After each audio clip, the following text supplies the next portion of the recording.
Welcome back to Blind Man Morrison. Today we are talking about the symptoms which mimic vapor lock or fuel vaporization. So, before we get into that, what is fuel vaporization? So, fuel vaporization is the process in which the fuel is vaporized before it's the carburetor, or even before it's the fuel pump. Where is it? Down here. So, it comes in from the tank. It's usually on a hot day in summer, but it can do it in crawling traffic in the winter, and the fuel gets heated as it goes along past the exhaust up to the fuel pump by the atmospheric conditions and is vapor before it hits the pump. The pump can't pump vapor, it can only pump liquid. The carburetor is starved, your engine stalls and dies, and you're left looking like a wally on the side of the road. But it may not be vapor lock. There are many other things which mimic vapor lock, so let's have a look at those and go round the engine bay, and I'll show you what they are, how to diagnose them, and how to cure them. First off, coil. If you are parked up by the side of the road and your car has just cut out, pop the bonnet and touch your coil. Here it is on our car, it could be somewhere else on yours. If it's warm to the touch or slightly hot, that's fine. Normal operating temperature of a coil is around about 40 degrees. So, but if it's so hot you can't touch it, that's a sign that your coil is breaking down and you need to replace your coil. Let it cool down, it may get you home, or it may just be buggered. On to the next thing. Of course, the simplest thing to check really is here, where I can find it. No, that's the windscreen wiper. Where am I? Go in a bit further to your left there. There we are. I got there in the end. So here is the old dash pot. Obviously, dash pot needs oil in it. Inside that dash pot, if I pull this plunger, I'm going to take that out nice and steady. There we go. Inside that dash pot is a well. Inside the well is oil, and there should be to the top of the level of the top of that well. If it is either gone or very low, your car will cough at junctions and can cut out. So check the dash pot oil. So, okay, we've ruled out the coil, we've ruled out the dash pot. So what else could it be?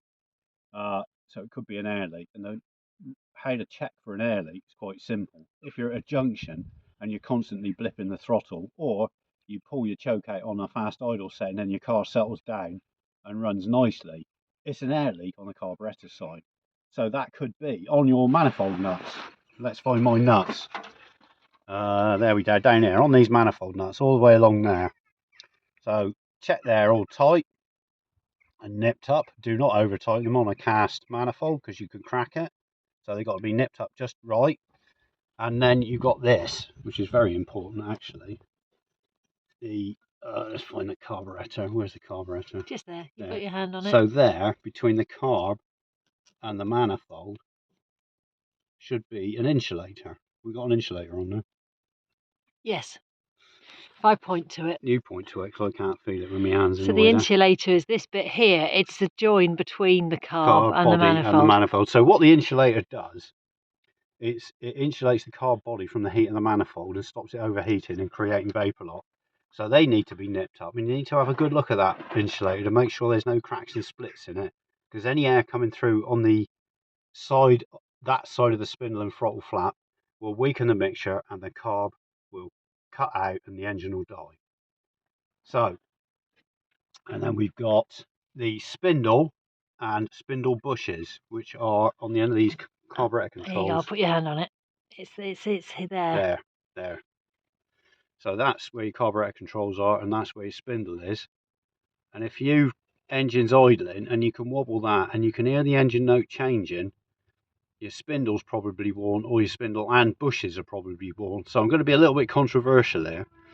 So normally you need, best practice is to, if you find that is the case, and there's another way to diagnose that when I go into that, is that you need to change the spindle and bushes at the same time. That's best practice. But really, to do a DIY job on your carburetor bushes at home, well, one, you need eyes and a pillory, really.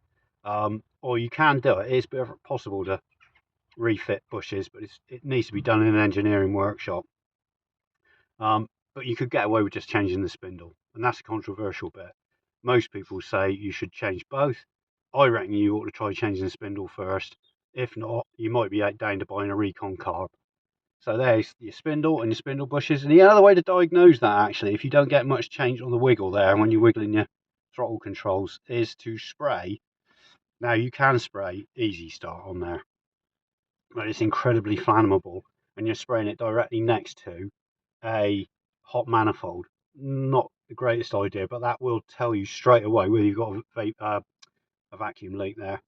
Because it will change the idle speed straight away. It will suck that start into the engine and make it run faster. WD safer, it's less flammable, but it's more difficult to diagnose. So I try to avoid using those, but that's what you can do.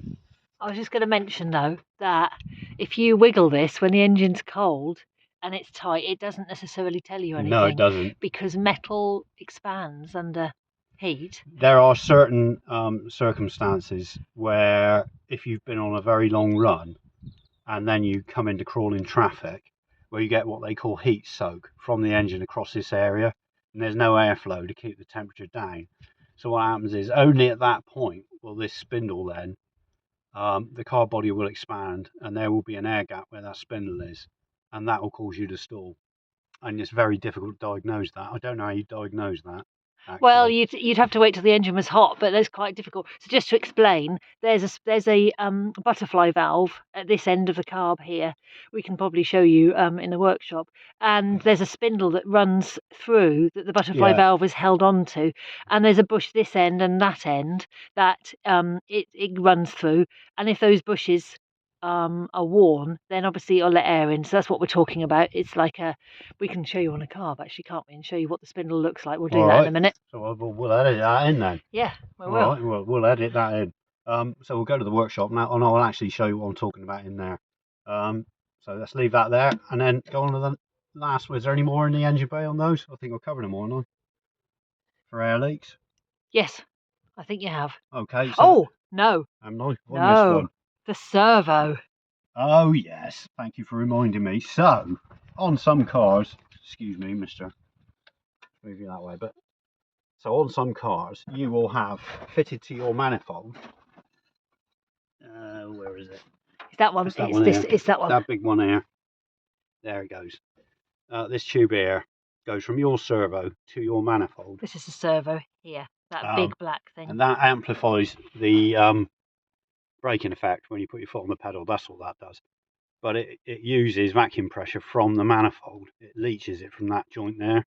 And if the servo's diaphragm's gone, or there's a split in this pipe, or that is loose there, that can also cause stalling at junctions. So check that out too. Just take this pipe off and have a good look at it, see if it's not split. And then there's the wild card. Go on.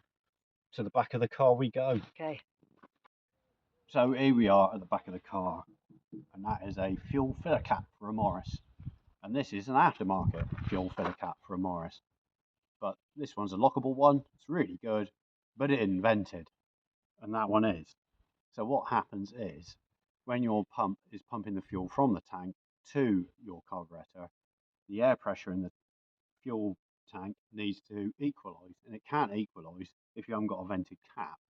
So if you're in hot traffic, that exacerbates the whole situation, and the fuel tank gets vacuumed or a vacuum seal, and the pump what you'll hear is tick tick tick tick tick tick tick. The pumps start clattering around like a maniac trying to get that fuel to the carb. It can't, because the pressure in the tank's not equalised. So you need to have a vented cap.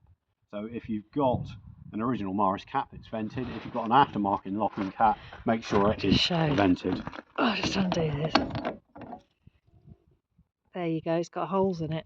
Look, basically when you buy them, she says vented or non-vented. Make sure it's vented. But that one's got holes in it. You can get locking ones which are vented. You can. This one isn't, but and they look quite similar. But yeah. So there we go. So that's another issue. Now we're going to go to the workshop, and I'll show you what a spindle looks like. So here we are in my workshop with my spare HS2. Aren't we lucky you've got spare HS2? And there is throttle control, spindle running through it to the butterfly valve there. And the bushes are either side of the body there like that. And you can see that there's no movement on that one either. Well, there is a bit of movement on that one actually. So that's what the spindle does. It's sat in those bushes there, and if that's one, you can see that it's this side of the throttle flap, and that would change the air fuel mixture going to the ahead and cause your car to stall. So you could get air coming in this side here, but also this won't close properly, will it? No, If it's weak, it's this not week going it to doesn't close properly. shut off. But this spindle, to undo it, and when we do it, we can show you, but you would undo these two little screws here and then change the spindle. But the bushes are the things that the spindle sits in. Yeah, That's why it's more complicated to rebush you it. got to drill this body, and you got to drill it straight, and then you got to drill out the old bushes, I think, and then press in the new ones. It's not something I've done. Spindles, yeah, not. See, I think that's Yeah, that is a bit loose, that's a that bit one. more. This not too bad. Yeah. Anyway, so there we go. That's what your spindle does.